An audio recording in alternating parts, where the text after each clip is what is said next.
Indianapolis, and welcome to our special coverage of what experts say might be the most watched solar eclipse ever. Pretty profound statement. We're live at the home of the Indianapolis 500, and what NASA says is for today the world's largest viewing site for the eclipse. We already got our first look at it in North America. A partial eclipse is visible in Mazatlan on Mexico's west coast. And as we come on the air, we just got our first look at the partial eclipse here in Indiana. We're minutes away from the total eclipse's arrival here in the U.S. It will be visible in some form across all 48 contiguous states. But for a key part of the country, the word of the day is totality. That's when the sun is completely obscured by the moon, plunging the earth below into darkness for several minutes. Positively makes you giddy. 16 states will experience totality, with the shadow of the moon carving this path, starting at the Texas border and gliding diagonally across the Midwest and Northeast until it exits off of Maine. But today is not just about what's happening up in the sky. It's also about this collective moment for all of us here on planet Earth, creating shared memories across generations during a phenomenon that won't be visible to most Americans for the next 20 years. Think about it, and where I am right now, 50,000 people gathered to witness this moment. Our NBC News reporters are fanned out across the path of the eclipse, where millions of people are about to catch a glimpse of history. Right now, we want to turn it over to Al Roker, who is in Dallas, the largest city in the eclipse's path, and one of the first cities that is going to experience this event in the U.S.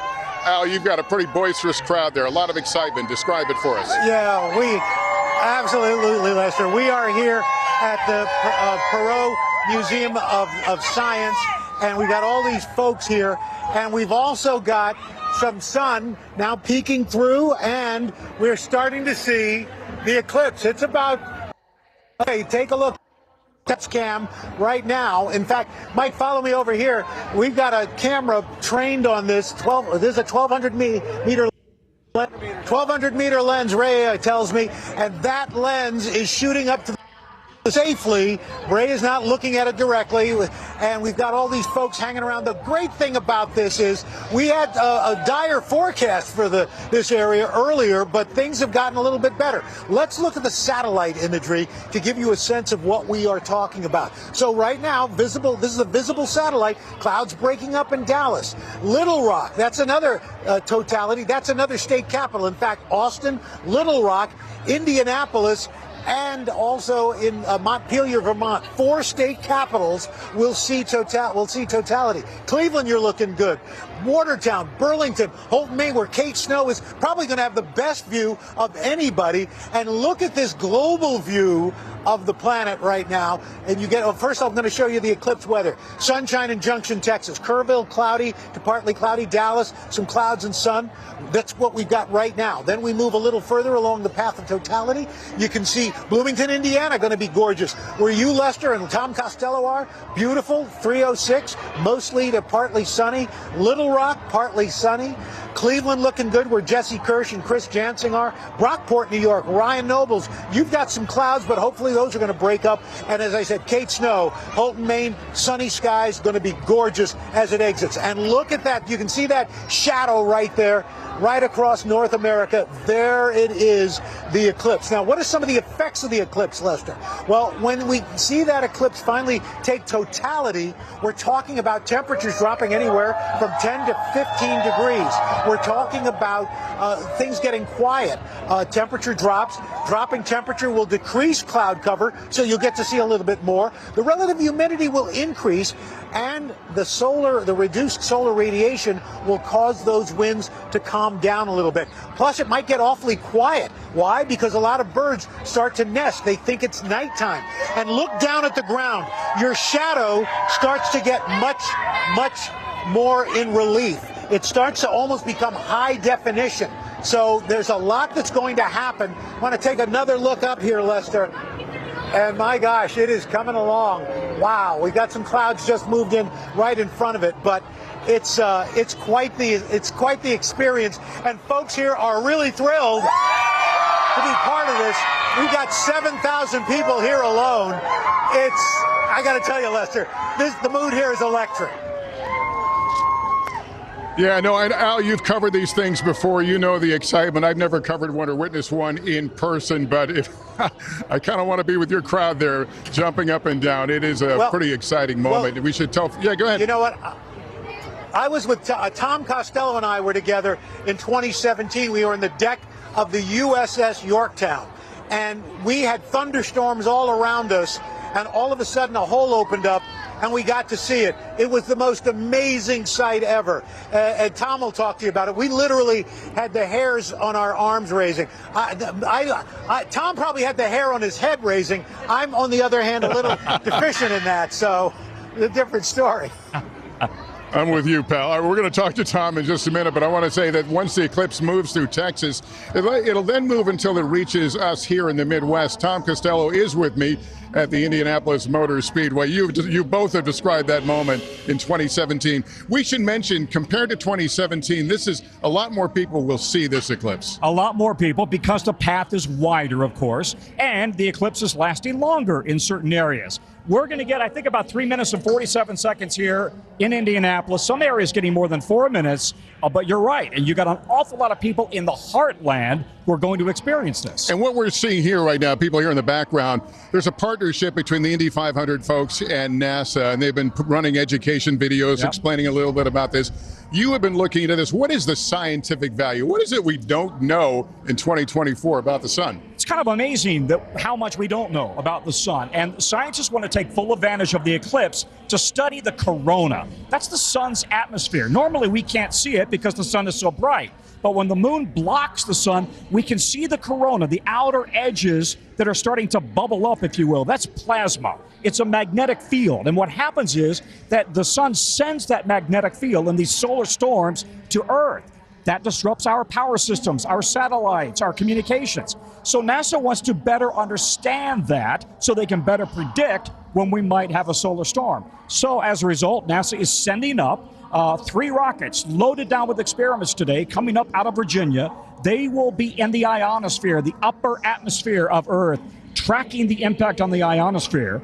And they're sending a plane to 50,000 feet up to do their own experiments on the ionosphere and trying to understand the corona. This is an amazing opportunity, and we won't get it again for 20 years. Let's show you. We're heading into Totality now. This, I believe, is coming in from Mazatlan, Mexico. Indeed, it is. This is the first spot in North America now. You can just see that outer corona there, but that is Totality in Mazatlan. We understand that people had gathered on beaches in anticipation of this moment. There will be no sunbathing, at least for this moment. Al, I'm sure you never get tired of looking at these images. I tell you, and what we got to see while you were chatting with Tom, we saw the phenomenon they call Bailey's beads. It's just as the moon completely covers the sun, you actually start right between the crevices of the mountaintops and the ranges there. You get this dazzling effect. It's almost like a diamond ring, and they call that Bailey's beads. And it's literally just for a moment. We only saw it for about 3 or 4 seconds, and then gone. And as as this totality happens at different spots, people need to watch out for that because it's very, very brief, but it's worth it. It was gorgeous to see right here in Mazatlan. Yeah, no, we haven't seen folks on the ground and what it looks like from the ground, but we can presume it's nighttime for all intents and purposes during this period. Yes. Yeah, exactly. It's like dusk almost to a certain point.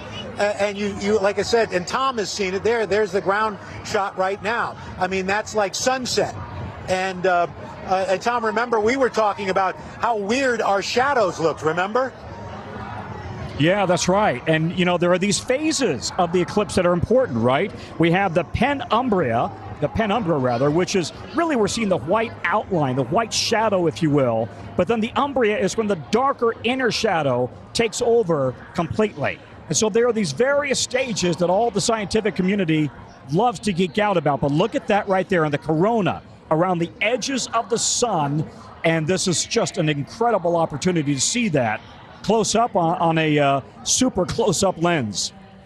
Mazatlan, obviously a big tourist destination, and more so as many of these towns and cities along the path of this eclipse have become many a year or 2 years out, selling out accommodations and A lot of people finding it hard to get there and to be witness to this. I was on a plane flying in from New York today, and I could tell there were other Eclipse watchers on board with me. You could see their folders of information, their hats and sunscreen and all that. But this is something to witness. I can't believe we're going to be seeing the same thing here before long. We should mention here in Indianapolis, we've had pretty clear skies today. Most of the clouds have been in the form of airplane contrails. 75 degrees. I just checked my phone. I mean, how lucky are we? We've got fantastic weather here, blue skies. And I did just a minute ago. No, we're not in Totality yet, but I put my glasses on because I just wanted to take a peek. Is it safe? I'm not, and so we are seeing, with my glasses on, of course, a bite out of our sun here in Indiana. Of course, it'll get bigger and bigger as we get closer to Totality. But what an incredible opportunity, and we should stress again, if you're at home, you gotta wear these special glasses. Not typical sunglasses. That won't do it. That may not protect your eyes. It looks Don't like let the kids. Looks like a Pac-Man. Yeah, exactly. A character. Pac-Man is taking a bite, but don't let the kids go out and look at the sun without the glasses. Yeah, absolutely. And I've had a few people who have tried these on before the eclipse, and they say, "I don't see anything. It's black." That's the idea. These are not sunglasses per se. These are specifically made for viewing of an eclipse and safe wearing. There is a period though in Totality that you could safely look? Yes, there is. Yeah. They say that when it's completely blocked out, you can take your glasses off. I may be a little reticent to do that. Yeah, I'm with you, pal. Because there was a case during the last I started to say election, don't mean to say election, during the last eclipse, in which a woman suffered permanent eye damage because she didn't wear special sunglasses. So it is important that we try to do this right. Sure, but we did get that little peek there, and you can now see that it's edging. The moon is now edging over the sun. Al Roker, again, watching this all in Dallas. I know, Al, there was concerns that it wouldn't be visible where you are, but it looks like it is. Yeah, Lester, the clouds are kind of coming in and out right now. Again, as I said to our producer, she said, "I don't see the sun." I said, "Well, if you look down and you see your shadow, look up, then you'll know you can see the sun." And there you go. And it's just about halfway, maybe a little bit less, but it almost looks like a crescent moon as you're looking at the sun right now. And what's great, let's see some of these kids. So put your glasses down and take a look up. What do you see? This kind of almost covered the sun. Yeah, it's like halfway covered, isn't it? It kind of looks like the sun is like taking over the moon. The sun is the moon is taking over the sun. It's a takeover. The moon, it's a moon takeover. It's a hostile moon takeover. Anyway, I mean, and that's, the joy of these kids is one of the reasons why I know the Ross Museum of Nature and the Perot Museum of Nature and Science is here, and that's why we're here. You got bands playing right now. They're playing all these different moon and sun songs. It's pretty. Some of them are a little bit of a stretch, but they're still it's still pretty good, Lester. And people here are excited. They are literally, this whole plaza is just lined up with people in beach chairs, just hanging out. I got to tell you, it's really exciting to people to be excited about science. I got to tell you, this is something you would not want to experience alone. It is such a magical moment. You want to be around people and share the moment. And we're seeing that in so many cities along the path of this eclipse. Coming up, we're less than 15 minutes away from Totality here in the United States. We'll head to one of the first places to get Totality in Texas as the nation prepares for the arrival of a total eclipse. Stay with us.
Welcome back to our special coverage of the total solar eclipse. You're looking at live pictures from Torreon, Mexico, the next city in the path of the eclipse. Torreon has the distinction of having one of the longest stretches of totality, where it's expected to last 4 minutes and 28 seconds.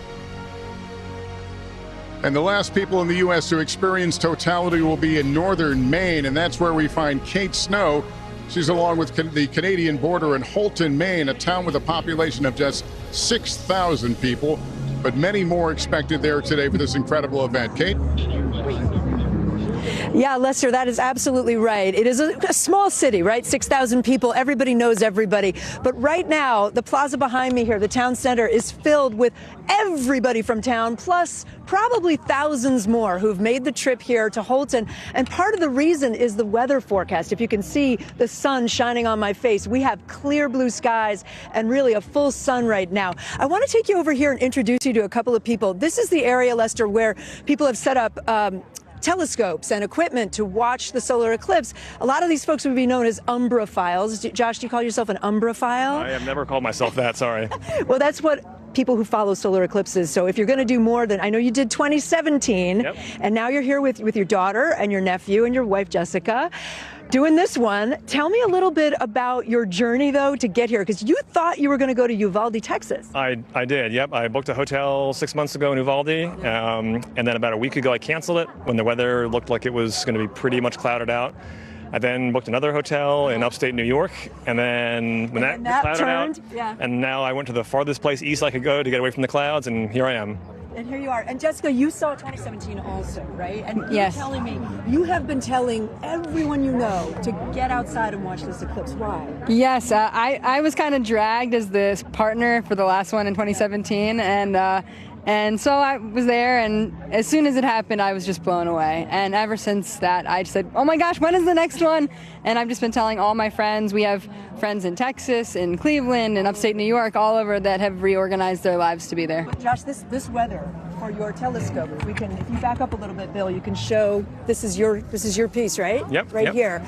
Is this going to be really, really good weather for you? This is perfect. Yeah. I mean, there's not a cloud in the sky. Yeah.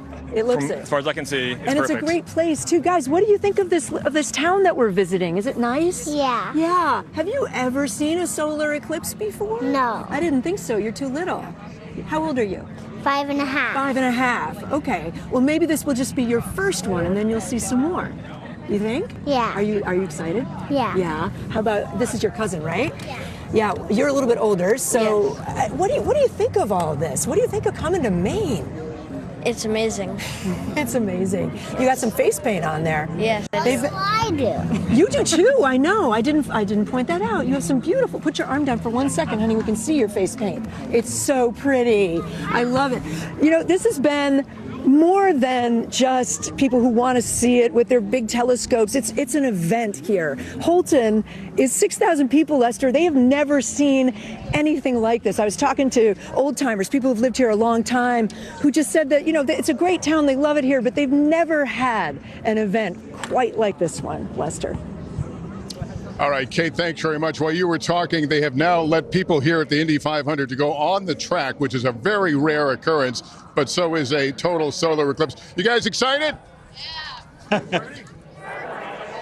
Yeah, folks have got they're handing out the viewing glasses, and they're going to actually stand on the track here at the home of the Indy 500. Pretty special day in so many ways. So to Kerrville, Texas now. It's a town of 24,000 residents, but today it's believed to be hosting 6 times that many people as spectators gather to experience totality there. Kerrville, Texas also happens to be the hometown of NBC's Morgan Chesky, who was back home today covering the eclipse for us. Morgan, what a great assignment. Lester, really tough to beat this here in the heart of the Texas Hill Country. Thousands of people converging on my hometown for a once-in-a-lifetime experience. And greetings from the penumbra. That's the shadow caused when a partial eclipse is taking place. And that's what we're in the midst of right now. Still about 12 minutes from totality coming over Kerrville. Population 24,000. Certainly swelling well beyond that today. Some people telling me this eclipse in 2024 might be the biggest thing to come through since the railroad. That was back in 1887, Lester, so you can imagine how significant a moment this is for everyone gathered here, and they come from all over the globe. I met a sweet couple from the Netherlands yesterday, had a chance to speak to another couple who flew in from Vancouver to experience this. They said that this is a spiritual, surreal moment, that you don't quite understand it until you have that perfect alignment, and we have sunset but in every direction, and you have that darkness come upon us. We do have patchy clouds right now, Lester, and it's been fun to hear cheers and claps go up whenever we've gotten a peek of the sun as it's begun to disappear behind the moon. Yeah, there's another cheer right now. We're keeping our glasses handy. We're going to keep these on, of course, until the perfect alignment takes place. And then I'm going to be right back there in the middle of the crowd. I'm fortunate enough to have my family here. And right now, to have a front row seat and one of the first ones to witness the Great North American Eclipse of 2024, it doesn't get any better than this, Lester. Yeah, I'm standing here with my pal, Tom Costello. We're looking at clouds briefly obscuring here in Indianapolis. As far as I'm concerned, it looks like the Apple logo. Yeah. Right about now. You know, what's fascinating is the sun is 400 times bigger than the moon. 400 times. And yet, right now, it looks like they're about the same size. That's because it's 400 times further away. So as a result, you get this perfect alignment right now where they come right over, or the moon comes right over the sun. But make no mistake, the sun is 93 million miles away. And the moon in this particular eclipse is closer to us. Absolutely. So you know, physics tells you the closer something gets to you, the closer it appears, the bigger it appears. Well, millions of us will experience today's eclipse from the ground, but a select few will get to see this event from the sky. Pretty impressive. They'll have a unique perspective of what the moon's shadow looks like from above. NBC's Gotti Schwartz is on a flight along the path of totality. He filed this report right before takeoff. Hey there, what a day to be eclipse chasing from the sky. And right now we're with a company called V-Speed, not just in one jet, but we've actually got two jets. There's going to be a jet flying on our wing, and that jet has the latest and greatest when it comes to aerial cinematography. They have a red camera, Raptor X. It shoots 8K. It is going to be shooting down on planet Earth as that 115-mile wide umbra sweeps over the United States. It's a view like humankind has never seen before. Meanwhile, we're going to peel off and we're going to go straight into the path of totality to experience it all, and we cannot wait to bring you the view from the cockpit. It is going to be mind-blowing. Just wait. Can't wait to see those pictures. Gotti, thanks for that report. Let's bring in NBC's Maura Barrett. She's at Indiana University Stadium in Bloomington, where there is a star-studded eclipse event underway, including Star Trek actor William Shatner. Maura, tell us more.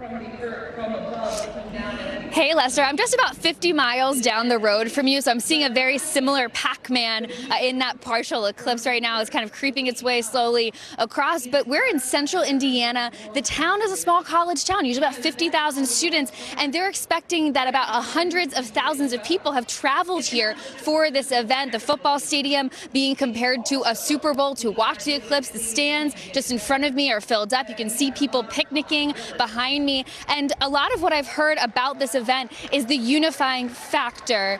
And I met a person on the plane actually coming here, Annie. She was coming to meet her college roommate. She hadn't seen them in 20 years, but they're going to be watching the eclipse together. And you can see the thousands of people around me getting ready to watch together, as well as Totality is coming up in about the next 30 minutes or so. But it really is this unifying, emotional event. And I actually got the chance to speak with William Shatner just before, as he's going to be doing a spoken word performance leading up to Totality. And he spoke to that this is an emotional experience. It's huge that we even know why an eclipse happens, let alone can experience it all together like this across the continent of North America. And he also made an interesting observation that I think is important to note. Basically, he is so interested in space exploration. He's one of the oldest people to ever go up into space. And he said, what's the point of going up to explore space if you can't come down to a healthy planet? So he talked about the need to do both and exploring what we're looking at around us, understanding the universe, but also keeping our planet healthy healthy,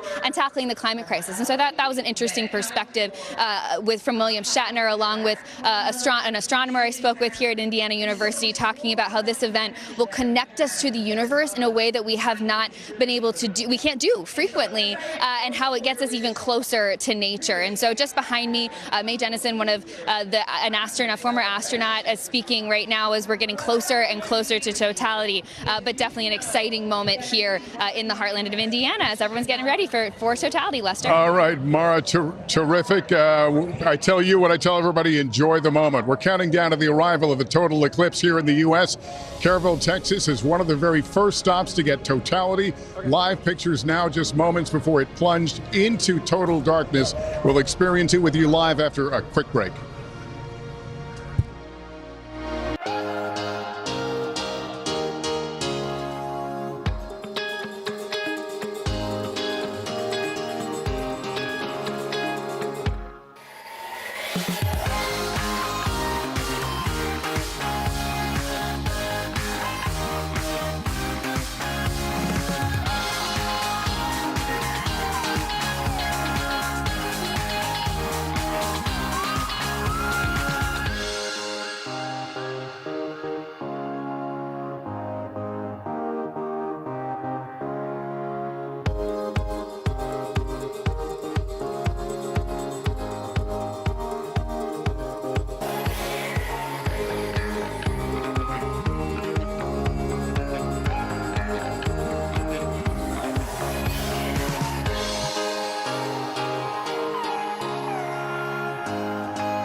Welcome back to our special live coverage of the total solar eclipse. We're now just seconds away from experiencing Totality here in the U.S. The eclipse will journey across 15 states until it reaches northern Maine.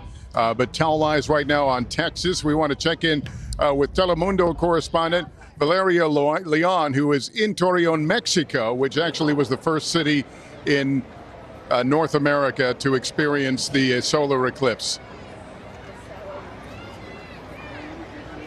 Hi, Lester. That's correct. I'm in Torreon. Behind me is the National Planetarium in this city. And this is important because the NASA actually chose this location, actually here at the planetarium, as the main center to observe and also to broadcast real-time all the images from the eclipse. Here is the biggest telescope of Mexico, and the NASA is actually using it to broadcast those images. And this this location caught the attention of many scientists because it's a special perk.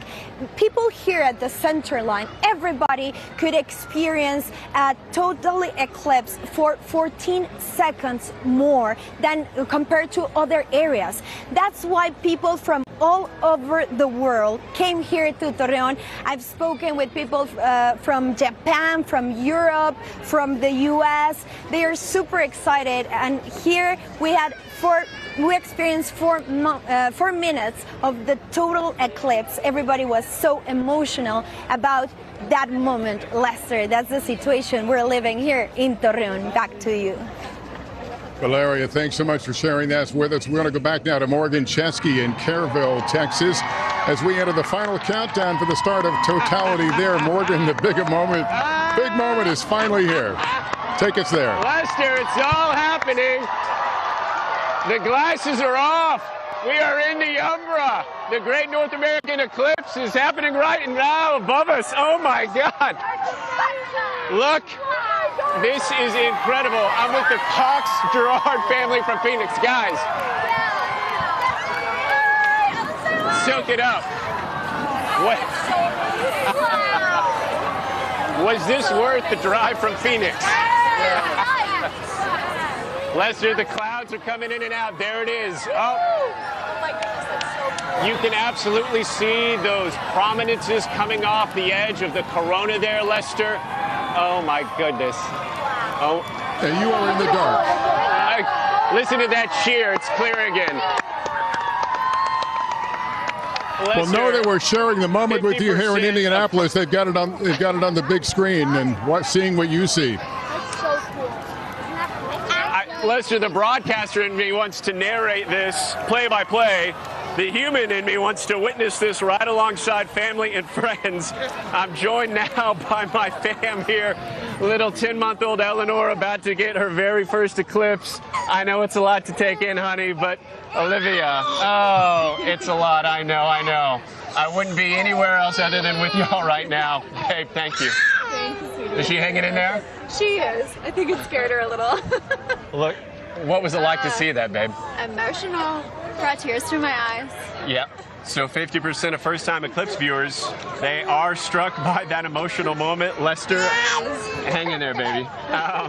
Lester, I have to tell you, here we are. No glasses, no visors needed. Great. We are in that shadow. It's unreal. The temperature dropping now about 8 degrees. Take a look here, Juliet, keeping our eye on the thermometer here. And look at that. This is what everyone came here for, from all over the world to Kerrville, Texas, to witness this moment in time. We may never have another moment like this, and that's why it was so special for everyone in the darkness around me to witness this moment. Lester, they say, for your first eclipse, soak it in. The second is the one you take pictures because you do not want to have this moment interrupted. Oh, wow. I've seen one before from a plane, Lester. This one, shared by so many others, is powerful. And it looks like you're in Totality for 4 minutes and 24 seconds there. One of the longer exposures or places that will be in that Umbra. It's so bizarre to see behind you and realize that's daytime. Absolutely. It feels cooler. The wind has died down, and everyone is in awe right now of this 4 minutes and 24 seconds, which I have to tell you is feeling a little like an eternity right now. The buildup was so strong as we saw the moon slide in front of the sun that when it finally happened, you almost had to pinch yourself. People have been planning for this for years, and now it's finally here. Hey, it's okay. Hey. Are you loving this moment right now? Unbelievable. Unfreaking believable. And when you saw that corona from around the sun, how did that feel?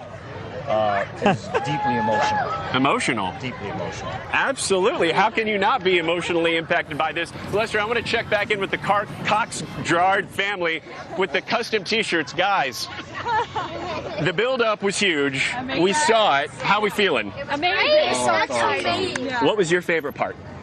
Oh, when it just turned black when it was day and it just dimmed. What were you seeing around the edge of the moon? Like it kind kind of looked like a ring, so it was like kind of like the gold. And Dad, what about you? I know that you're probably one of the most excited ones here.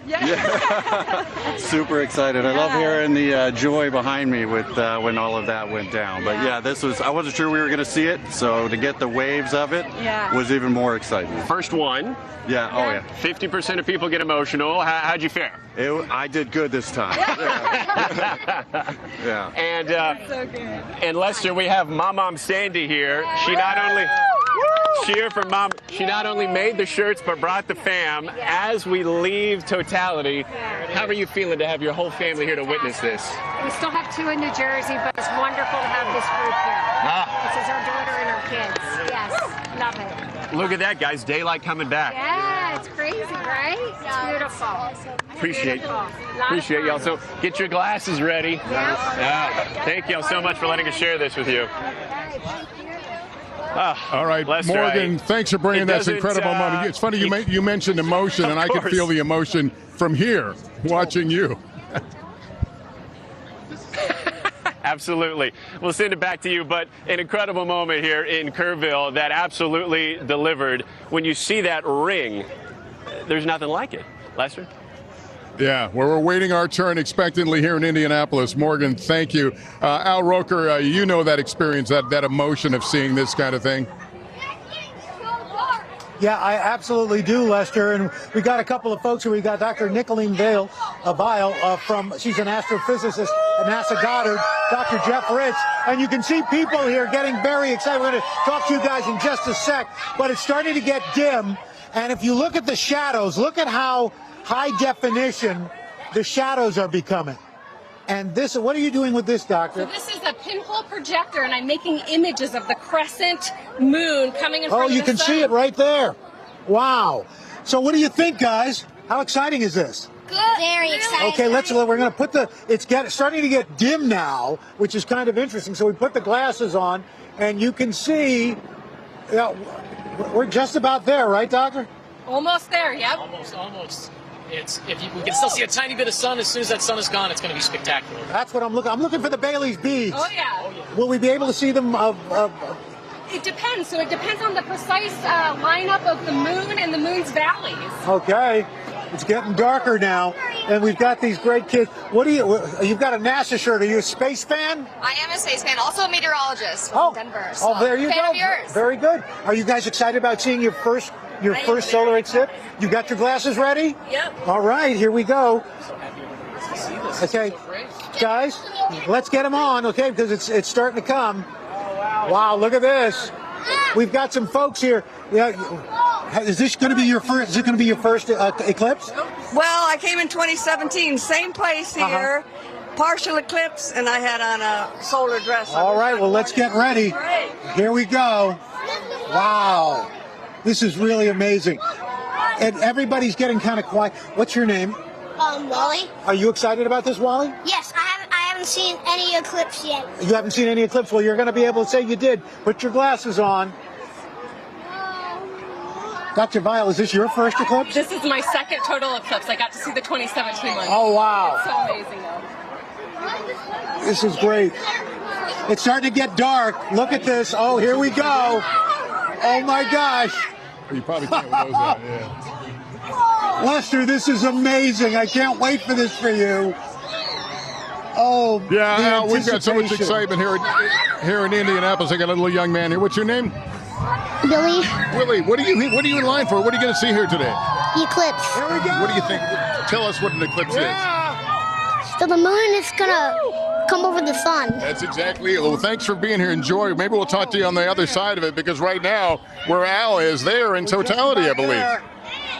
Oh, my God. Almost, Lester. There it goes. Yeah. Woo! Oh! Yeah! There are the beads. There are the beads. We saw. Oh, look at this. Look at this. Whoa! Yeah! Oh, look at that. We've got our glasses off right now, Lester. Looking at the umbra, and it is just amazing. Oh, Look, we can see Venus. We can see Venus over there. What's that? And Jupiter is to the left, so we can see Jupiter to the left, Venus to the right. Oh, wow. How exciting is this, Doctor? This is so exciting. I want to see every eclipse. I thought we're going to be eclipse junkies from now on. Absolutely. Oh, my gosh. So we're seeing the corona right now. This is the atmosphere of the sun. We never get to see it except during the eclipses. How exciting. Is this like your Super Bowl? This is my Super Bowl. I study the corona, and I have to wait for NASA to take images of it, but now I get to see it with my own eyes. Oh, wow. Oh, I mean, it really, and look, there's a plane about to go over just to, oh. All right, is this exciting? Yes, this is so incredible. It's amazing. You guys excited? Yes, I'm so excited. Was it like anything you expected? I've never experienced anything like this. Nothing in your entire life. No. In your whole long entire life. In my whole life. Oh my gosh. Oh my, Lester, this is, you will, it's unbelievable. And the skies are crystal clear right now. It's like a sign from God. Literally. We had clouds all morning.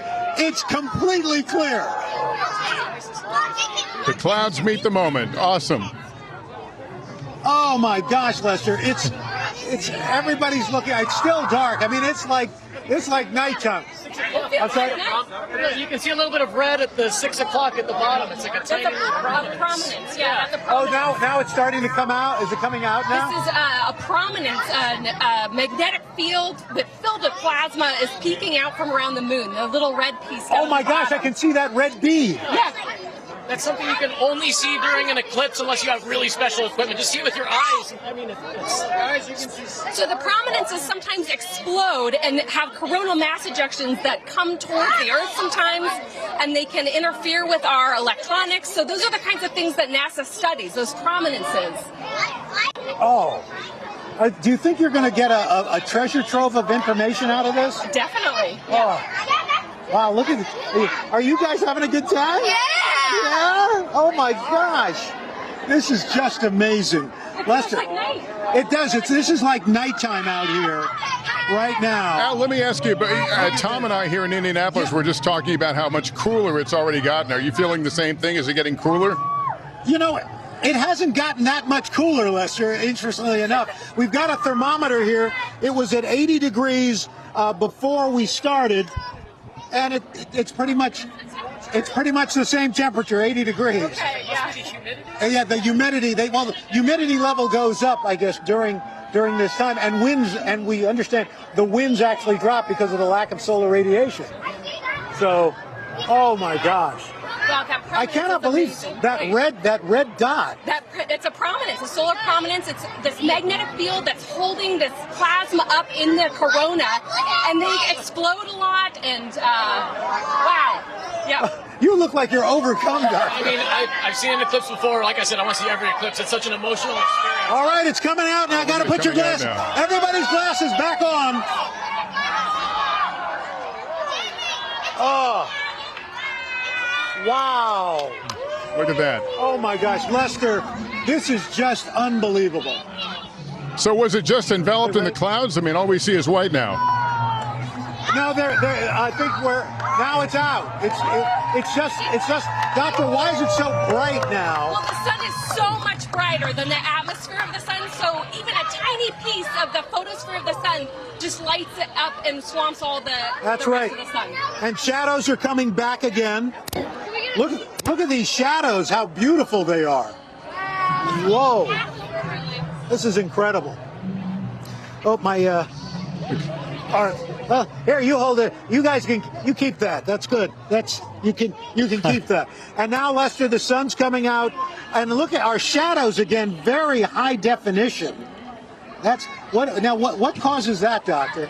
It's the light, and right now what you're getting is you're getting projections of the image of that last bit of sunlight coming through, and that's why you get these crescent shapes and why you get those sharp shadows. Wow.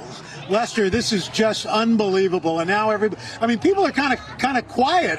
It was kind of awesome, wasn't it? Yeah. my gosh. And Lester, I think that's one of the great things about this is that it's a shared experience. Everybody here is all part of something that we all shared together. And I, for one, am never going to forget this. And Dr. Jeff Rich, Dr. Nicolene Weil, thank you so much for being part of this for us. It really helped. And the band is playing Here Comes the Sun. I love it. This is great here at oh my gosh. I got to tell you, and Tom, you know what? I don't know what it is. I mean, it would be maybe because we were on a boat, on a ship. But there's something that's even more special about this one this time. And even though I'm not with you, because I know we're psychically bonded by our Eclipse experience. I think the biggest difference, Al, is the temperature, because you and I were standing on an aircraft carrier in Charleston in August, and it was hot with a capital H. This is a little bit more reasonable in terms of the temp. We're not standing on a frying pan. That's it exactly, Tom. I just want to go to our local reporter here at KXAS, Tahara Rockman. Tahara, what was that like for you?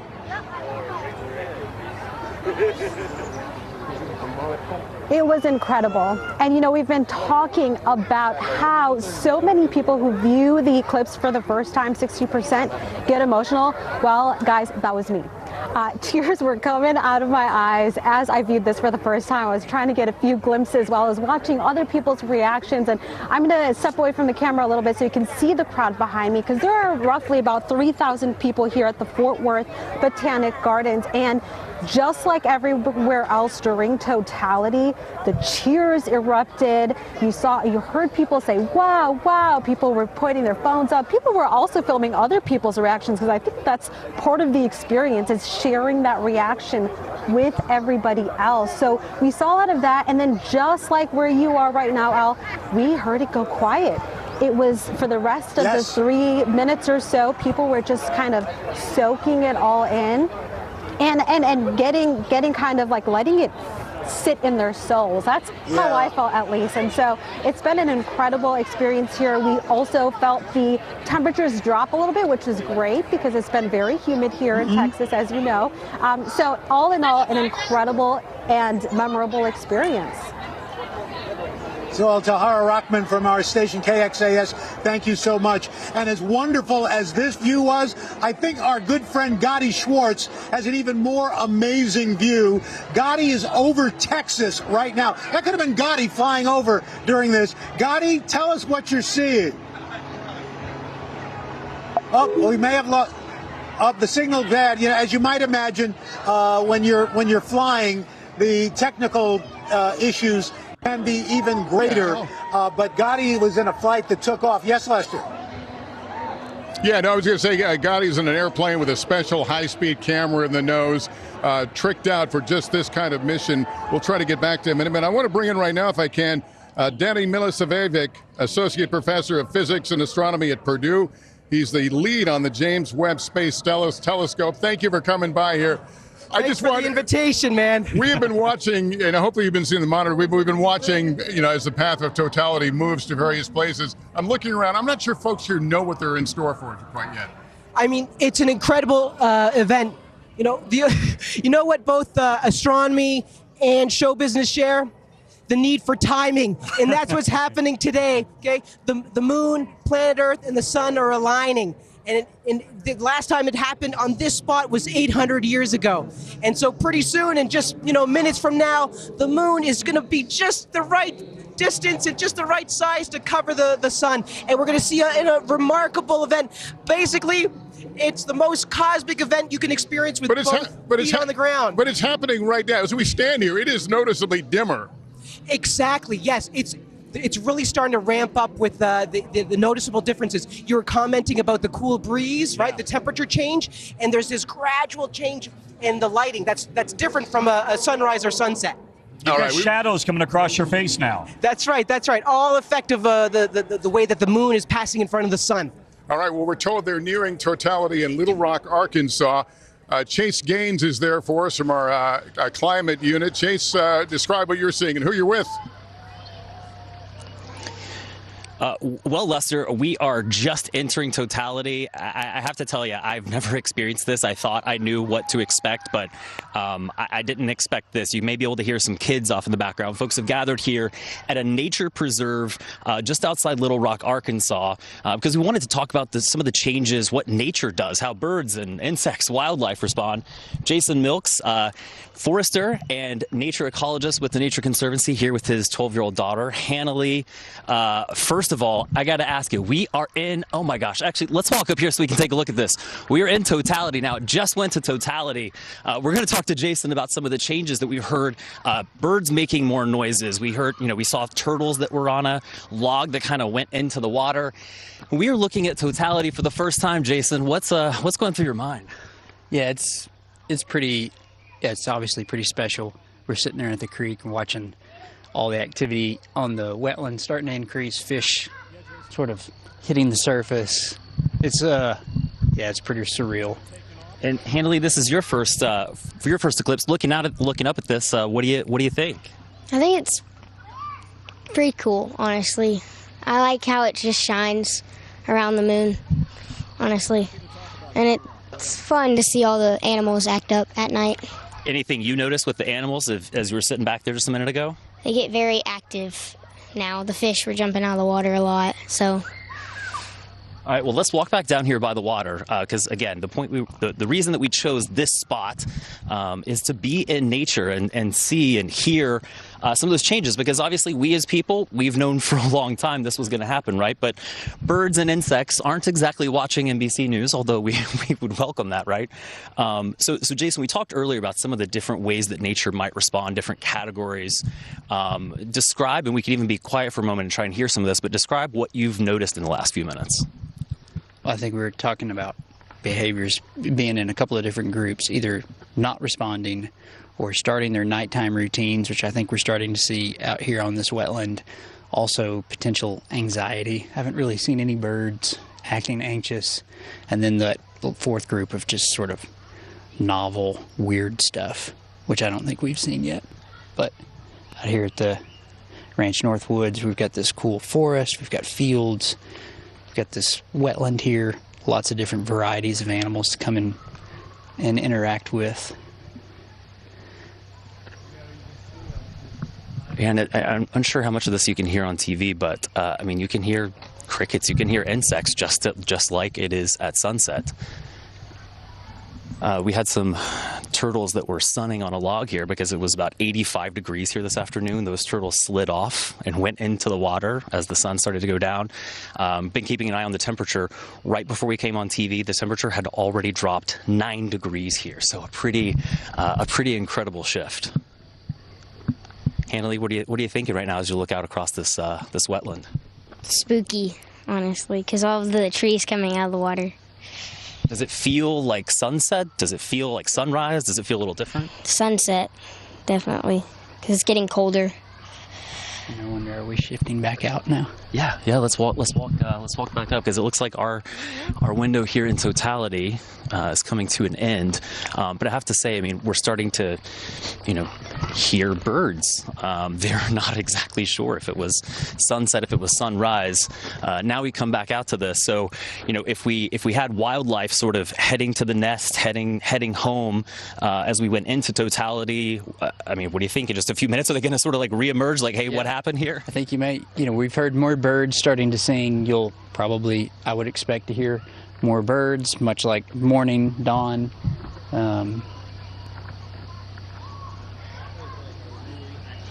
Yeah, it is. It's a very dawn-like experience, wouldn't you say? Definitely. I also just see the smile on your face. I mean, people told me that, like, until you experience Totality, you haven't experienced an eclipse. How do you put it into words? I mean, it seems like you're just feeling a lot of joy right now. Yeah, I think it's joy for sure. Yeah, having this moment with my daughter, being out in nature, as a profession, it's a sort of a spiritual place already, but to have something that's once in a life. What an amazing perspective Chase did. The last one here was over 100 years ago, and the next one may be longer than that. I'm not sure. Yeah, it's a real privilege. Yeah, and we certainly appreciate you being here with us, and telling us exactly what we were hearing from nature. But that is Totality as we are coming back into the sunlight here at the William Kirsch Nature Preserve and Little Rock. Lester, we'll send it back to you. Chase, what a great perspective on all this, how nature responds, almost like nature's jet lag, if you will. Here in Indianapolis, it is noticeably dimmer. It's getting dimmer by the moment as we near a total eclipse. Tom Costello back with me here at Indianapolis as well. Tom, that was a great science lesson we just saw there on how nature is responding to this.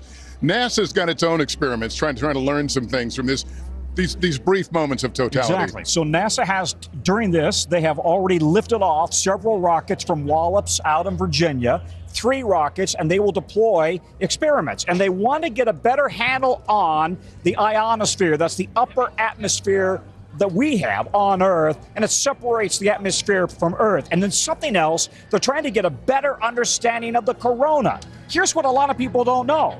The sun is 10,000 degrees, Lester, 10,000. But the outer atmosphere of the sun is 2 million degrees. Why would that be? If you walk away from a campfire, normally it gets cooler. In this case, it gets hotter. They think it's because there are heat bombs that go off, and that's what they want to understand. We will take a break as this solar eclipse makes its way north and eastward from where we are here. We've seen it in Texas and Oklahoma, Indiana, Little Rock. We will be back with more in a moment.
Good afternoon, or maybe I should say good evening from what it appears to be here in Indianapolis. I'm Lester Holt. Welcome back to our special coverage of the total solar eclipse. You're joining us as people across the U.S., from astronomers to enthusiasts alike, experience a moment few see more than once in a lifetime. Right now, the eclipse is about halfway along its path of totality here in the U.S. It's currently in Carbondale in southern Illinois, which is considered the eclipse crossroads of America. The city was in the center line of the path of totality during the 2017 eclipse, and it is again now. So there's been tremendous interest in viewing the eclipse from Carbondale. We're moments away from a total eclipse right here at the Indianapolis Motor Speedway.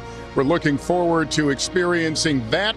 The shadow of the moon has already moved through Texas and Arkansas, and now this hour it enters the Midwest and northeast. Even those not in the path of totality will experience a partial eclipse, making this a rare moment where so many people are looking at the same thing at the same time. It is absolutely remarkable.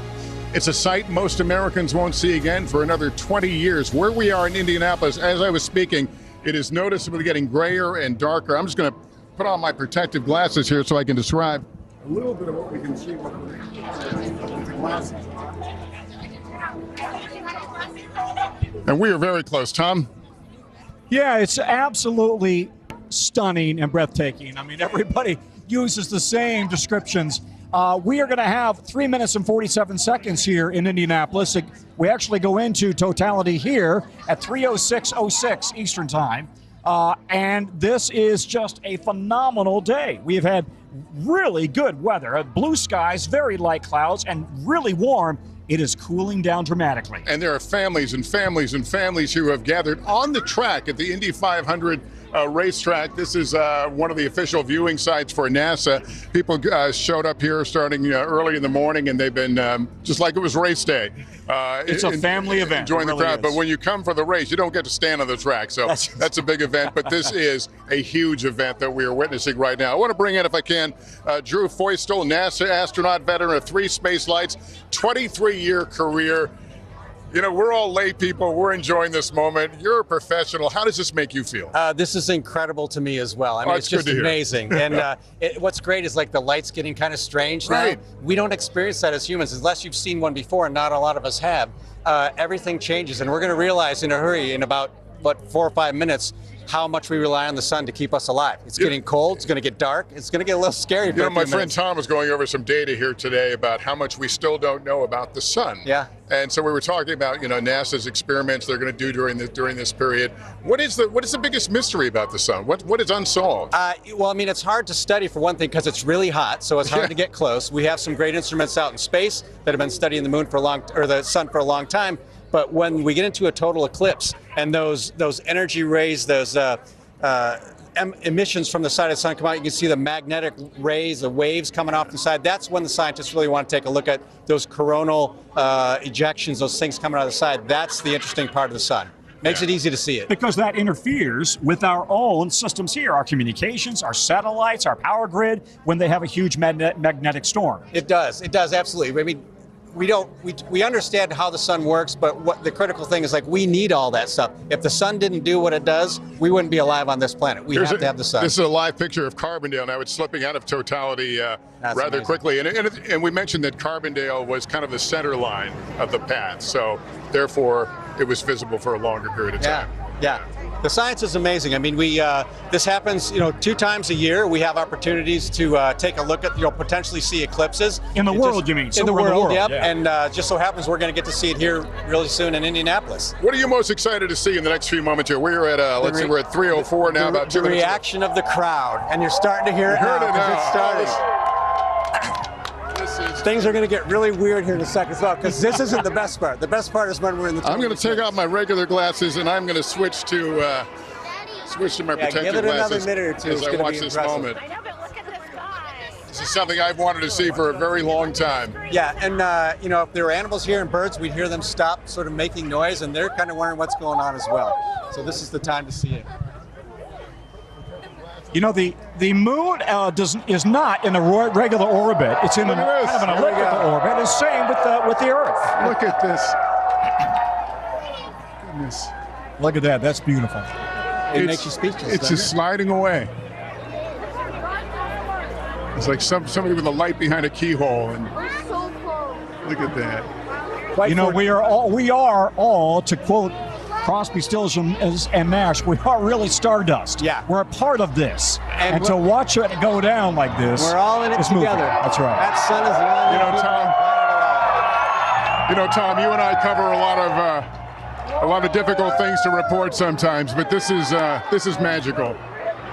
It is. I think it's a moment in which all of us feel connected to each other as members of the human family, but also to the galaxy, to the Milky Way, and what happens in our heavens. We are in a sea of strangers right now who are united by this moment to look up at the heavens. Now you can take them off, I think, Lester. We're getting there. We're there. I think we're in totality. Wow, look at that.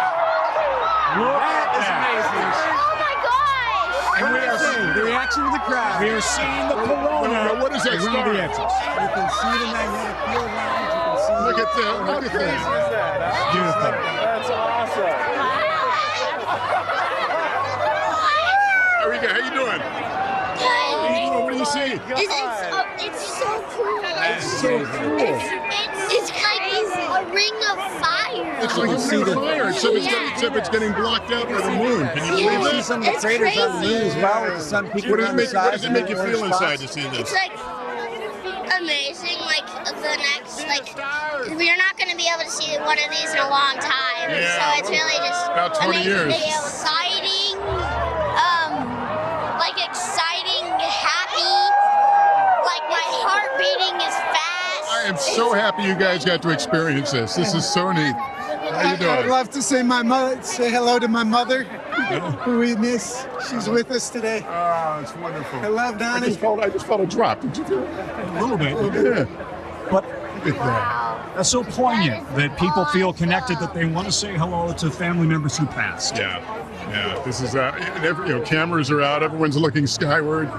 Drew, you're the professional among us, but you're sitting there. I don't know if I'm looking up like the rest of us. I'm as wow. amazed as we all are, and you can see the little spots of orange around the sides of the moon as the sun's kind of peeking around through the craters, and as the sun rays are coming around the craters of the moon. I see a little ray. Those little orange spots, right? It's kind of peeking around the sides. You can almost see the front side of the moon with the light wrapping around the side of it, that gray haze. But it's incredible. This is when the researchers want to take a look at the moon and look through the moon and see what's happening around the sun. Is that a planet off to the right? Yep, we got a planet down there, which may be Venus. I don't know. That's my best guess.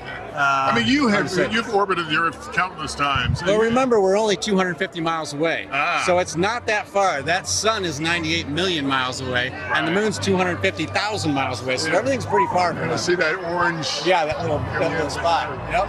And pretty soon the sun's going to start peeking around, and we won't be able to look at it anymore. Yeah, it only takes a sliver, and it's going to hurt our eyes to look at it. Really? It's incredible. It's that bright. Yeah. I mean, that sun keeps us alive. That's it. Let me talk to a few more folks here. Can I talk to you for a second? Yeah. Sure. What's it like to see this? For him, it's a dream come true. For me, it's like watching him tear up just brings so much joy because he remembers this how many years ago? Many years ago. With his mom. My mom always promised me a trip to the moon, so this is as close as we get. She's taking you there. Yeah. What's your mom's name? Ann Lakin. All the kids call her Nani. When did you lose her? 2 years December.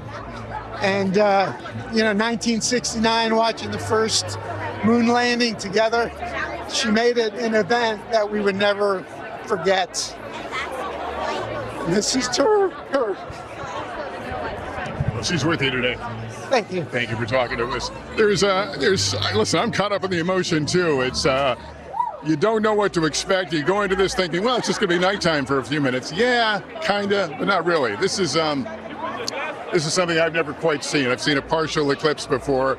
Al Roker, you've certainly been through this before. But that wave of emotion, I think, surprises you. Oh my goodness! There it comes. Okay, that's the coming out. So we're gonna take. Now we got to put our glasses back on. We're gonna take the glasses off. Yep. Oh, where are the glasses? What do I do with my glasses? Where are my glasses? Yeah. Oh, don't look up. No. Don't look up. But nature is getting a standing ovation. A standing ovation. People are just thrilled. It was funny to watch them here the last several hours, not knowing what to expect. But the sun peeking back out now. That's the amazing thing, Lester. As much as you can describe it to people, there's nothing like being here. I mean, it's just, it's really one of these once in a lifetime, in a sense, events. I mean, like, for example, here in Texas, in Dallas, they have another total solar eclipse until 2317. So the people were really excited about this, to see this. And I'm so thrilled for you to be able to tell your grandchildren that you actually saw this total eclipse. That's special. Well, hopefully they're watching. Hopefully they're watching. But this is This is not over. We're gonna watch this this eclipse as it continues to play out over the United States, much wider area than we saw in 2017. It's the light level slowly coming up here on the track. Yeah, what's interesting, Lester, is that our forecast was not very good for a good portion of the country at the beginning of the week, and even up until last night. And in fact, we were worried about severe thunderstorms here in Dallas. And I got to tell you, it's cleared out, and a lot of along the path, it has cleared out. So I just think it's fantastic. Yeah, this is it's the weather cooperated. Speaking of the weather, the temperature has probably dropped, I'm going to guess, 8 to 10 degrees since we came out a couple of hours ago. We could steadily feel it getting cooler, a very gentle breeze out right now. And I did think I felt a slight drop on my arms. I don't know if there was some moisture in the atmosphere, or maybe it was my tears. There's always that possibility. I was going to say, I think we won't have another one here. Discharge coming from your eyes, Lester. Yeah. There you go. This will not return to Indianapolis until 2153.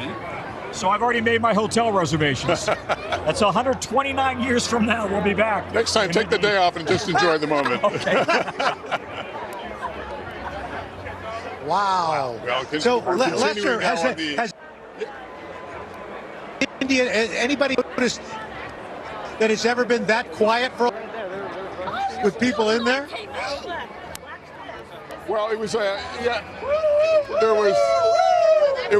crowd, I think, was kind of milling around with kind of like, well, what happens now? And then suddenly we saw the reaction as the moon essentially covered the heart of the... People were largely speechless, and for a lot of people, it is an emotional experience. It can even be a religious experience, I think, for a lot of people.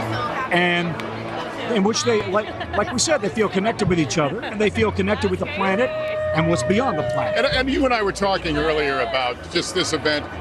You know, the events we cover in our day-to-day jobs sometimes are pretty rough and difficult, and to be able to come to a story like this, in which people are sharing a moment, a happy moment, a moment of mystery. It's to be a part of that is really special. You know, I have been so fortunate that you guys have assigned me to cover space and aviation, but space, because everybody loves space. Yeah. Everybody is a bit of a space geek on the Drew spectrum. heard that. Drew's number one. I'm a space geek. And everybody enjoys this topic, and it doesn't matter what level you're coming in on, everybody loves it. All right, well, the show's not over. We're going to move to Cleveland now. That's where we find Jesse Kirsch. Jesse, is your crowd ready? Lester, we're in the middle of it right now. Totality is unfolding right as you're coming to us. This crowd is starting to get jazzed up. We've literally got tens of thousands of people rocking out here in Cleveland. We are down the block from the Rock and Roll Hall of Fame. They have delayed the first pitch for the home opener for the Cleveland Guardians. So there are people in the ballpark. They're not saying play ball until this thing's over. And we are now on the lakefront at one of the official NASA events. And we've got 11-year-old Dylan over here. This is your second time seeing one of these. Take a look at that. What do you think of what's going on up there in the sky, Dylan? I think it's pretty crazy that this only happens like in every few years. And how it's the full eclipse in America twice. When you look up and you see the moon completely in front of the face of the sun there, what does that image say to you? I think it just says that's nighttime, but around it is sun coming. Lester, we're going to head into the crowd here, and off on the horizon, I'm going to have our photographer, Dana, pan off of me. You can see it almost looks like sunset, sunrise combined here on the shores of Lake Erie. This is just an unbelievable thing to be witnessing. We've got close to 4 minutes of totality here, according to NASA. We've met people who've come from across the country, people who've come from across the pond. I met a family from the UK. They decided to make the trip here. They made the call last week to come out here. And we've been talking a lot about the weather leading up to this. And that was certainly a factor people were worried about. So much so that we met one couple from Virginia who was supposed to be going to Texas. They pivoted, decided on Cleveland because they thought they had a better shot. They had travel booked. They rebooked Virginia. This is your second time seeing this. Well, you know what this was going to feel like, but what's it like seeing it again? Isn't it incredible? Like, I want to start crying. Oh my gosh. And we're looking up at something that Noni's seen before, but her husband Mike, you've never seen this. No, I have not. What's it like seeing this for the first time? It's pretty amazing. I had no idea it was going to be this spectacular, but it's really awesome. It's really an experience. Don't look at me. We only got like 90 seconds of this left. What's it like looking up and seeing that? It's pretty neat. I had no idea that, I didn't know about the diamond ring or Bailey's bead, so being able to see all that and listen to the NASA announcer, it's a pretty educational experience. Feeling the temperature drop was chilling, to say the least, pardon the pun. But it feels like a cool summer night out here. It does. And listening to all the birds go quiet, it was a total different environment. And Lester, for people who might remember from 2017, we had some weather issues in parts of the country then too. I was in Carbondale, Illinois, and we had cloud cover over this stadium filled with people for most of Totality. And so I can tell you, someone who only got seconds last time around, to be seeing this and having it just hovering up there with that glow around the edges is just remarkable. And Noni, you've seen this before, but why did you need to see it again? You know what, honestly, because my brother got the shot and I didn't. I wasn't prepared. This is all for the Instagram post. Yes, I wasn't prepared, so I got all my filters. I got everything this time, and I can't even say enough. Like, this is incredible. I did not get anything that remotely looked like this the last time. Lester, it was just such a great experience the last time. Having it get dimmer, everybody starts cheering. Everybody is like, oh. Jesse, thank you. It was only a few days ago on the East Coast. Everyone was saying, did you feel it? Talking about an earthquake. And now here we are a few days later saying, did you see it? My daughter just texted me photos from Washington, D.C. and the images they have of the eclipse. It looks to me like it's about 95%. It's a pretty good eclipse. So they got darkness there. They've got a good chunk of it is gone in Washington anyway. All right, NBC's Ryan Nobles is back at his alma mater, SUNY Brockport, for a very special homecoming in New York there.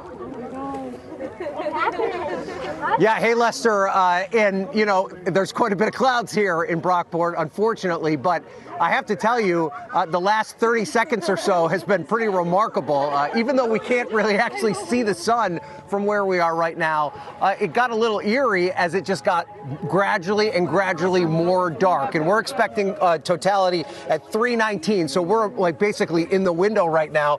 And I'm really just on vacation with my family here. We actually went to the eclipse 7 years ago in South Carolina. Esther, do you remember that? Do you remember that experience? No. No? How does it compare right now? I mean, is it getting, it's a little weird that it's getting so dark, right? Yeah, it's getting dark. Yeah. All right. What do you think so far? It's dark and everybody's cheering. Everybody's cheering, right. And so these are some of the students from Brockport, where I went to college. I mean, what does it mean for you guys to have, this kind of oh my gosh, I just got a lot of Everybody's starting. That is incredible. Wait, is it incredible? Yes, absolutely. I mean, you probably were a little bummed that the clouds, there were so many clouds, but this is still pretty a remarkable experience. Like, look at it. It is dark right now. Look at that. You can actually start to feel it get even more dark. Oh, it's almost like somebody shut the lights off just in the last 20 seconds. Oh my God. I better put this on. You're putting your glasses on now because you're worried? All right, so we are now essentially in complete totality, Lester. Oh my God. And it's odd. There's actually kind of an interesting little ring around the outside of the campus where you can see other parts of the area where they are not quite in totality yet. But we're standing actually right next to the center line of totality. So behind me, the college actually marked off the line, the center line. There were people lined up here early this morning to take advantage of it. So right now, everybody is standing in totality. And a little concerned and upset that there were so many clouds, but this experience here. Look at that shot of Niagara Falls. Son, Luke. Wow. Are you nervous at all right now? No.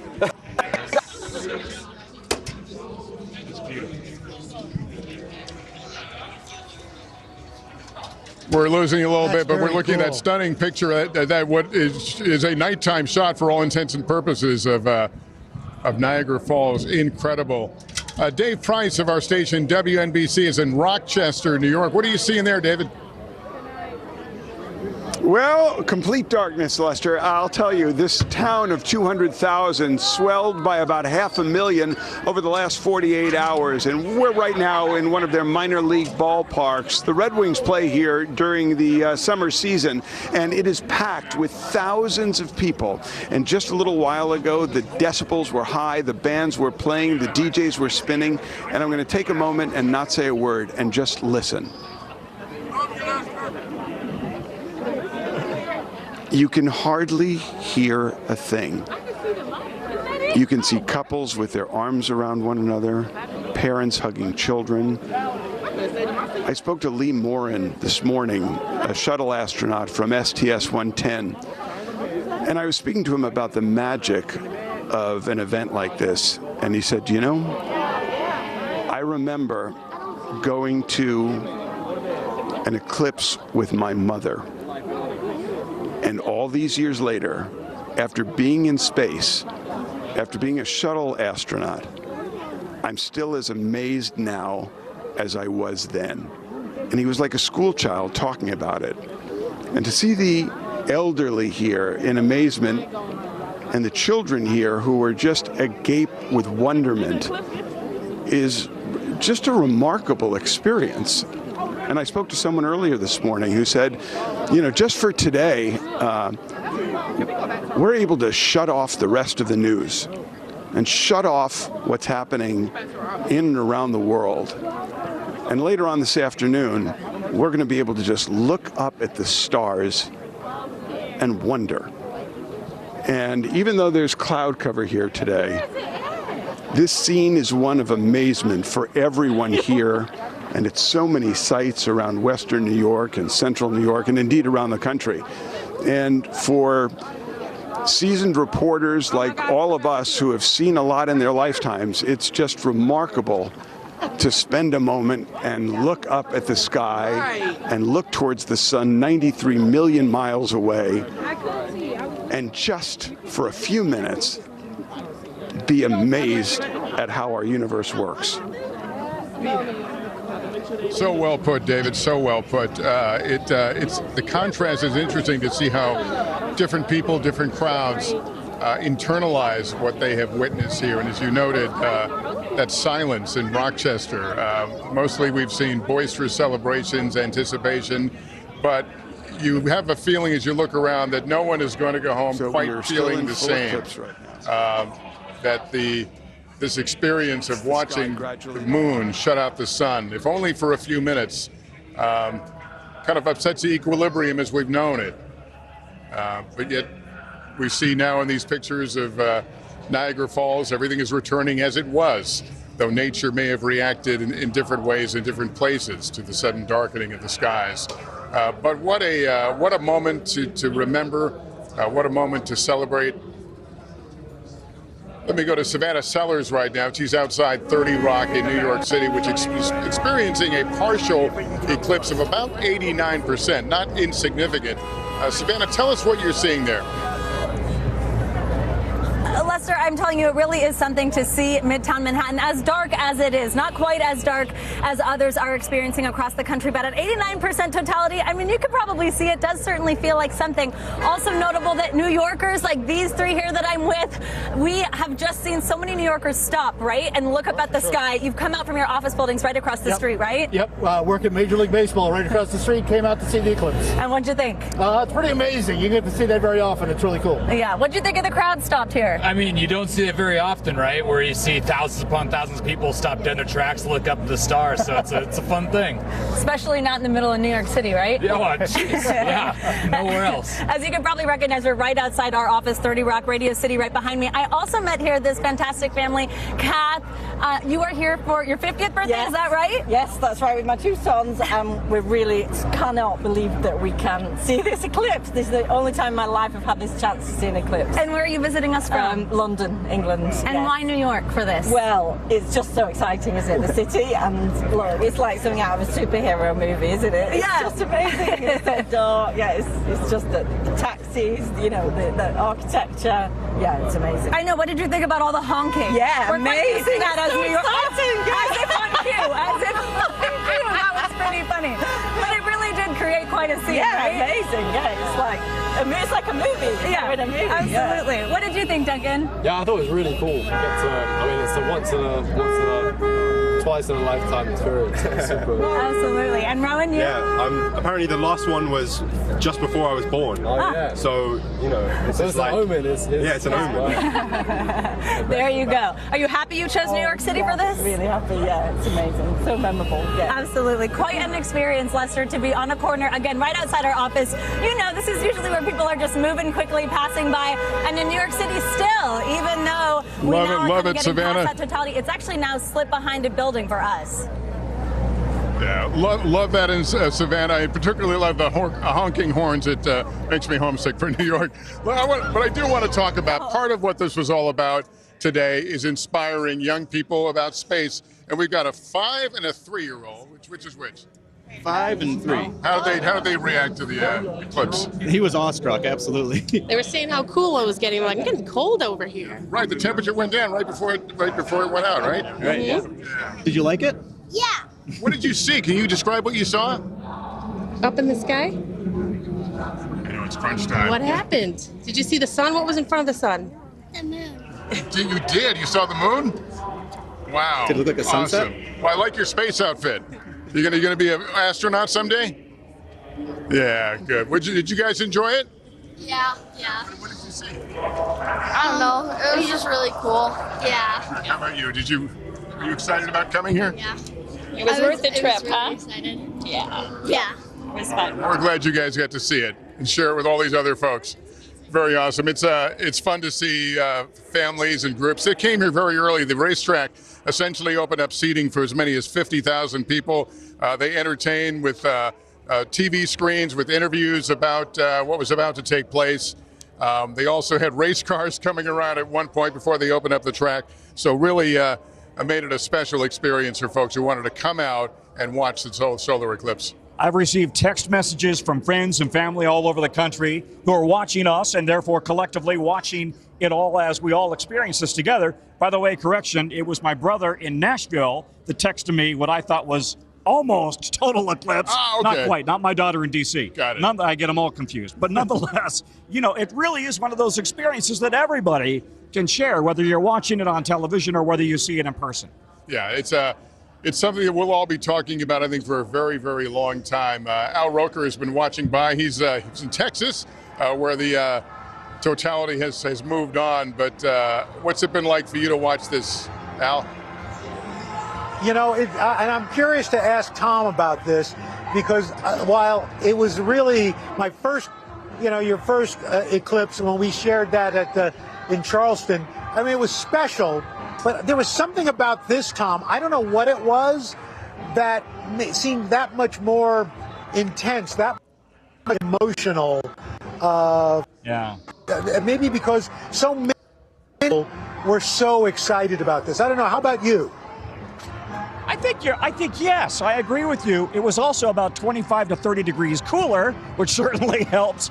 But it was a phenomenal experience to be surrounded by so many people here, 50,000 people here in Indianapolis. And they all came for this reason, right? I mean, they came here not for a sporting event. They came here to be together for this human event, and we had them from 33 countries. Exactly. And 50,000 people, as we said, every state in the union. We talked to people who came from as far away as Hawaii and Colorado to come right here to be here for this because they wanted to be right there in the zone of totality.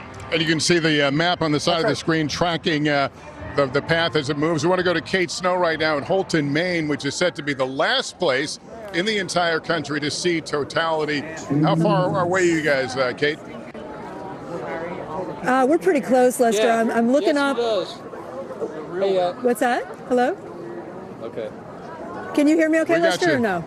Yeah, we've Okay. got you, Kate. Yeah, Go I was ahead. just about to say, sorry, it's a little chaotic here. I was just about to say that I'm looking up with the glasses, and it is a sliver right now. We have just a few minutes before full totality here in Maine, and folks are just buzzing and clapping. Just a minute ago, everybody broke out in applause when it seemed to move a little bit, and the moon seemed to cover even more of the sun. I'm kind of hanging out here with Mark, our friend, who I don't know if you remember from earlier. Mark Horvath is an astronomer who happens to live in Holton Lester, and knows a lot about what we're looking at. We're really close. We are at about 99%. And you'll notice in the next few minutes, this is the folks that almost got to totality, and we're going to have totality in about a minute and a half. What we're at right now, you see it's a little dark outside. It's getting colder. Birds are flying overhead. They're a little confused. It feels like you're wearing sunglasses all the time, but you're not.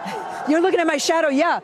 Tell us why does that happen, the long shadows? The shadows are a little weird because the sun isn't a disk anymore. Yeah. It's this thin slice, and it's imaging as an extended source. I'm gonna put my glasses on just for a second. Here we go. It is almost gone. Mark, you can put yours on too.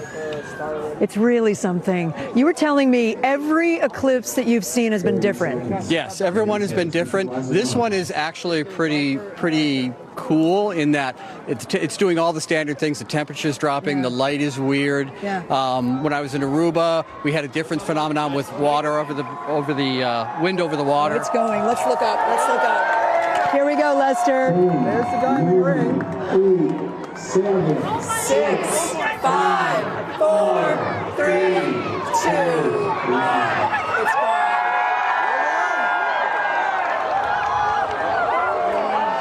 Can we take our glasses off? Yes, take your glasses off. Oh my gosh.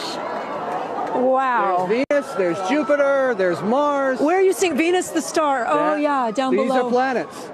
You can see the planets in the sky. These are planets. That is the total solar eclipse. Oh, it is beautiful. It is stunning. And you notice the horizon looks like dawn because that's the rest of the planet that's still lit up. I've done this once before, and I got emotional then, and I feel myself getting emotional now. It's just something about it that is so incredibly special.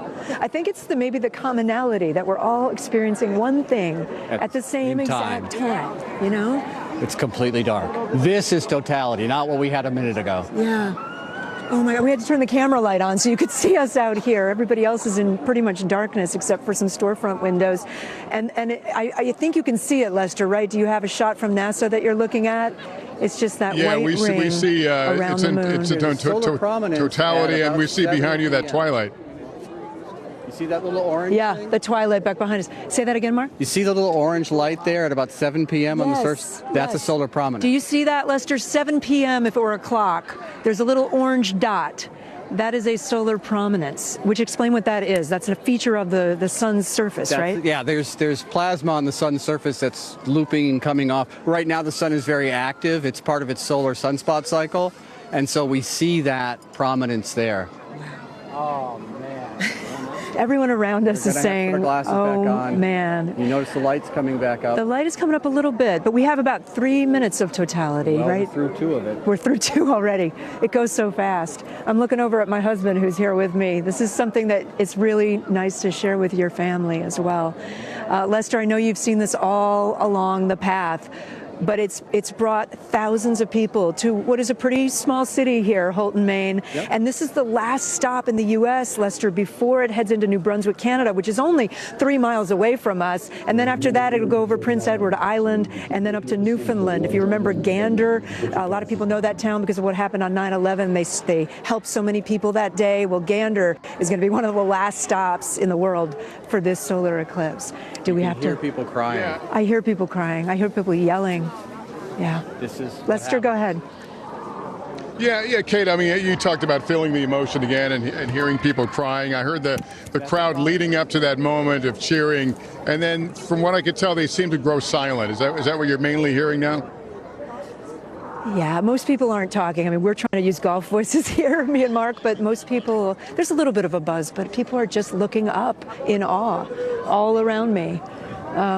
And I think it is that feeling of being in it together that is so special, Mark. I think it's spiritual in a way, depending on your beliefs, but it does feel like something so much bigger than us. Something is bigger than us. Yeah. And we're seeing it. We have to put our glasses back on, Lester, 1 second.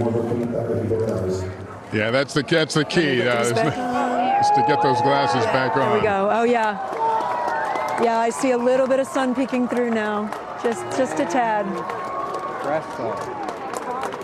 Tell me more about what you've been looking for today, Mark, because you have this fancy telescope set up. What have you been? A couple things. I want to show people what it's like as the moon moves across the sun's surface so they can see what's going on and kind of actually watch this work. People don't really understand. They don't have a daily experience with like the sun and the moon and everything else. This makes it real. A big cheer going up for the crowd here. There's a local radio station next to us, Lester, and they're telling everybody how was that, and everybody's cheering. Go ahead. So we don't have a lot of experience with the heavens moving or stars and planets, and this is a dynamic system where you can just watch it happen and you feel it, and it does weird things, and now things are starting to return to normal, and it's just a human experience. I don't know how to explain it. I almost feel like, Lester, like I felt it in my chest. And maybe you had that experience where you are too, that I sort of felt this, I don't know, just incredible awe. I guess that's the best word for it, awe, right? Yeah, I walked into this and told myself, just find the moment, and whatever that moment is, and with few expectations. And I think that's why you get that moment of surprise of how you react to something like this. But it is something simply out of our norm, let's face it.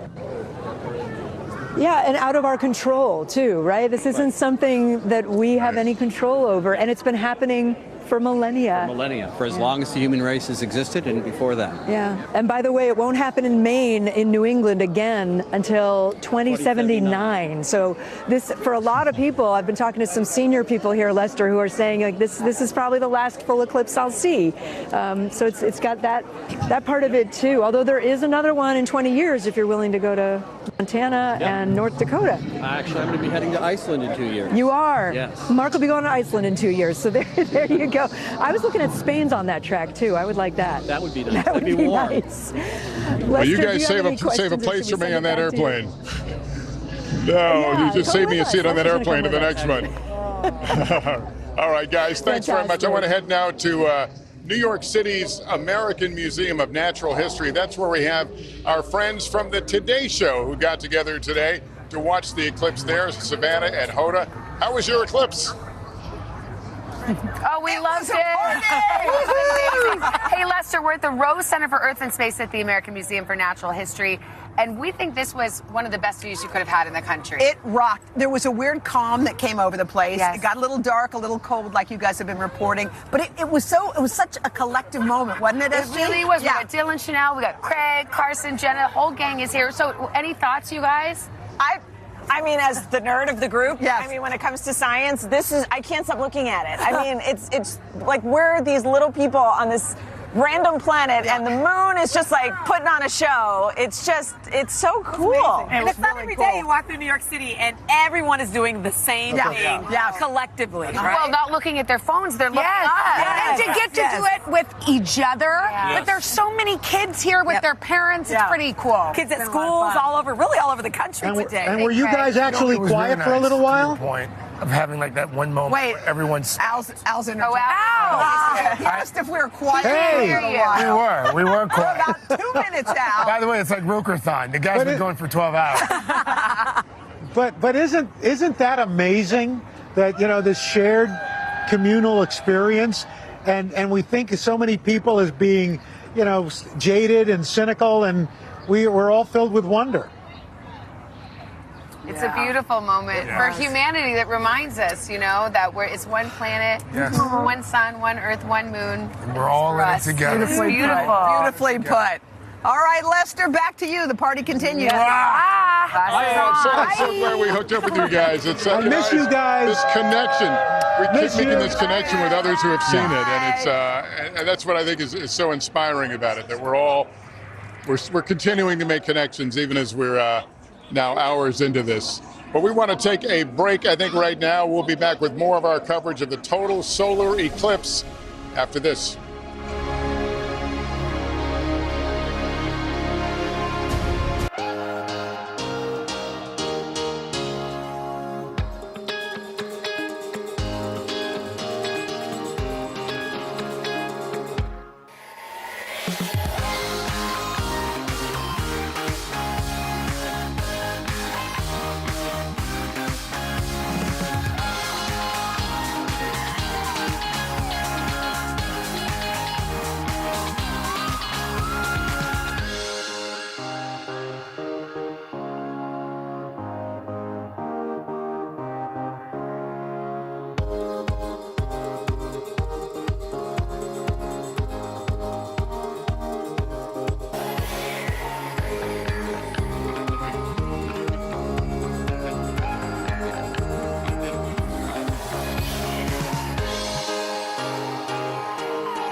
Welcome back to our coverage of the total solar eclipse. I'm here with Tom Costello and Al Roker as well as we watch now the eclipse move out of the United States and up over Canada.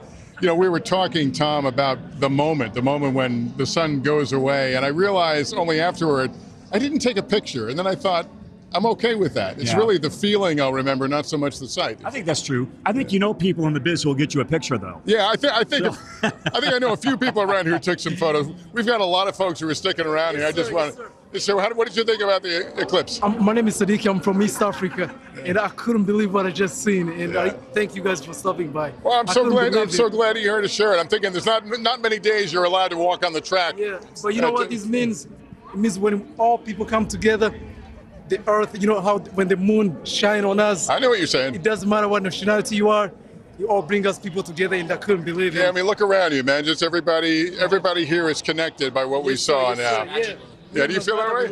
Yeah, absolutely. You feel that way? Absolutely, 100%. This is, pictures don't do this justice, This is just spectacular. What about that feeling when everybody, the crowd just roared and we looked up? It's just an awe. Right? There's nothing like it. I've never seen something like this in my entire life. Yeah. How about you, pal? What did you think about it? What did you think about it when the sun went away? It was really cool when you could see all the sun flares go up because the sun flares coming out from the the sun flares coming up from the moon because you could see them without the goggles or the glasses because it was just like a little spot of red. You could look to the side and just see it was pretty, and that's part of the whole show. What makes it so magical. But thank you guys for coming here and talking with us and sharing this moment. I have a colleague, believe it or not, who got to go on an airplane. I got to go on an airplane during the eclipse. His name is Gotti Schwartz. He may have had the best view of the eclipse from thousands of feet above Arkansas. He got the most unique perspective with 3 minutes of totality over the clouds while chasing the moon's shadow from the sky. Here it is. All right, so right now we are in full-on totality. Let me see if I can show you. Look! We are, about 20,000 feet? Right. 20,000 feet. This is our pilot, Jim. This is Jim's son right here. This is James. James has given me the best seat in the house. James, I owe you, man. We've got cities down below, and the cities are starting to turn on their lights.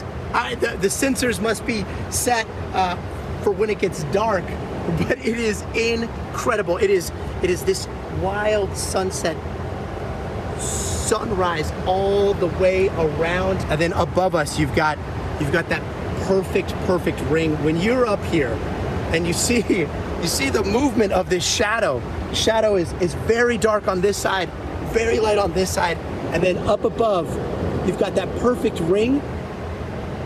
You're reminded of how fast the moon and the sun are moving. 1,600 miles an hour is how fast the moon shadow is moving over Earth. It is wild to see. It's gotten colder outside. It's starting to frost over the window. Yeah. This right here, it's kind of freezing over. Wow. One of the things that's striking up here is just it's this cosmic coincidence, if you will. This cosmic coincidence that is the sun is 400 times bigger than the moon. 400 times bigger. And then the moon is 400 times further away from the sun than we are. It's 400 times further away. And so that perfect little coincidence enables us to see this totality, and that totality is finally starting to lift. Oh my gosh, this is glorious. Look at this. Wow. Now it's like this sunrise, but the sunrise is a color I've never seen before. It is like a deep purple. This is incredible. And what a happy coincidence that reminds us all that these celestial bodies above us are moving at these incredibly fast speeds, these speeds that we can't even compute. And they're happening every single day. Just shows us how special we are in this universe. And it's crazy to think that everybody down there on Earth, everybody in that shadow, as that shadow moves on, is looking up, sharing this majestic moment, and we're up here looking down on Earth. It's a life life-changing experience. Gotti Schwartz joining us now. Gotti, two thoughts. One, how eloquent and inspiring what you said were. The other thought is, I'm so terribly jealous. Have you done anything like that? Paid to do this. You get paid. Well, we get paid too. Yeah, but he gets paid. My name's on the marquee. And not only that. So we just landed. We were trying to do that live for you up there, but there was just the connection went down as soon as the Eclipse hit. So we nosedived, basically. We came down very quickly to the nearest airport. I think we're in Mena, Arkansas right now. We're with Jim and James, and you guys are talking about lucky. That was James' seat. And he let me have the best seat on planet Earth. Thank you so very much, you guys. Thank you so much for piloting this. And remember, we had two jets.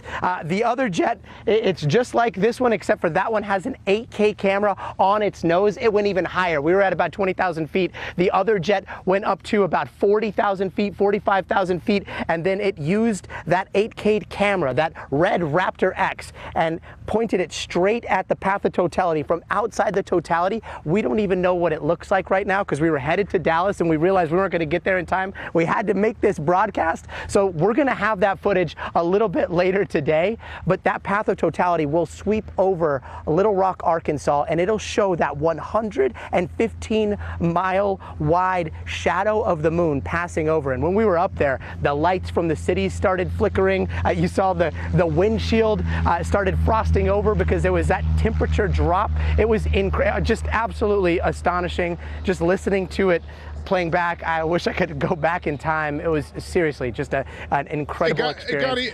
Words do not do it justice. Gotti, I have a question for you, though. You know, we were all measuring our time during totality in minutes. You know, we had 3.5 or something where I am right now. By being above it, did you experience a longer experience than you would have had you been on the ground? Yeah, so we experienced about four and a half minutes. I think it was 2, maybe 3 minutes that I was sitting in that seat. Okay, so here's our flight plan, right? So this is our flight plan right here. And this is the path of totality. These are all the different airports. This is Little Rock right here. So what we did was we came all the way out here and then we hooked straight into the path of totality. Right around from here to here was a little bit more than 4 minutes, but then we started banking. Oh, and Lester, you're an aviation geek just like the rest of us here at this airport. While we were up there, we noticed there were a lot of other planes going up. There was a plane that was doing like a full-on roll. It was climbing, doing a loop as soon as that Eclipse went on. So that area from here to here, I want to say it was a little bit more. We were going about 300 or so knots. Of course, the moon is traveling, or the moon's shadow is traveling at something like 1,600 miles an hour. So we were staying with it as long as we possibly could, but it just, you know, you can't keep up with the moon. No matter how much you shoot the moon, you just can't keep up. Amazing. And Tom, you were telling me that the FAA was taking some special precautions today because of the sudden change from day to night. They were expecting as many as 50,000 planes to be in the air today, and so absolutely they were trying to regulate that airspace as closely as possible, keep everybody safe distances, but be very aware that pilots could be distracted by the Eclipse. So the FAA's message today to everybody in the air was be on your game, be very careful, focus on the basics of airmanship. But, you know, people wanted to see this as close as they could. Sure. Tom, thanks very much. We're going to take a break. More after the quick break.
Welcome back to our special coverage of the total solar eclipse. The path of totality is now crossing parts of eastern Canada after making a once-in-a-generation journey here in the U.S. I want to bring back Al Roker and Tom Costello, who's still with me. Al, what do you think people take away from a day like this?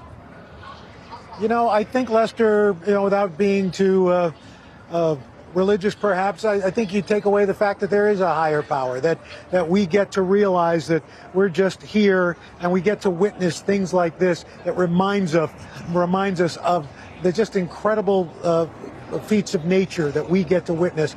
And that people have put it better, and I'm going to leave it to them. But I also am going to say that from Texas to Maine, there's no better group of technical people, crews, producers, camera people, all these folks, logistical people, than at NBC to be able to put this together and bring it to you. I am so proud to work with this group of people, and with you and Tom and all the folks along the line. It is a great honor. So thank you for having me as part of this. We second and third that. Yep. Tom? Here. Well, listen, we will only have 2 eclipses, total eclipses in this country. The next one's in 2044, I meant to say. But there are 68 total eclipses worldwide. So if you want to, you could travel the world following total eclipses. And the other point is to pick up on Al's point. As I've done a lot of research over the last few weeks, it's just astonishing. There are trillions of stars out there, trillions of planets. So is there life out there somewhere? The universe is never ending. It is bigger and bigger than we ever expected. And so I think that's a big unanswered question. Are we alone, or is there something else out there? It is so big and so vast. And on a day like this, I think you feel it. I'm reminded at a time like this how many things that have a build-up and expectation sometimes disappoint. I think it's up to the individual to determine whether they felt disappointed by today. But what I saw, the people that I'm surrounded here at this racetrack, people felt they saw something they maybe didn't expect, something deeper. It took a hold of their soul in a way that they didn't anticipate.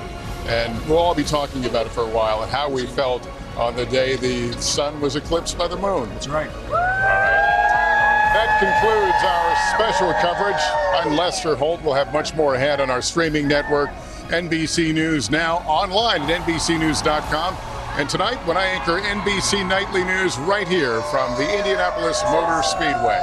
I'm Lester Holt. Thank you for watching, everyone, and good day.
Since the dawn of time, science, superstition, and suspense combining to capture our imagination.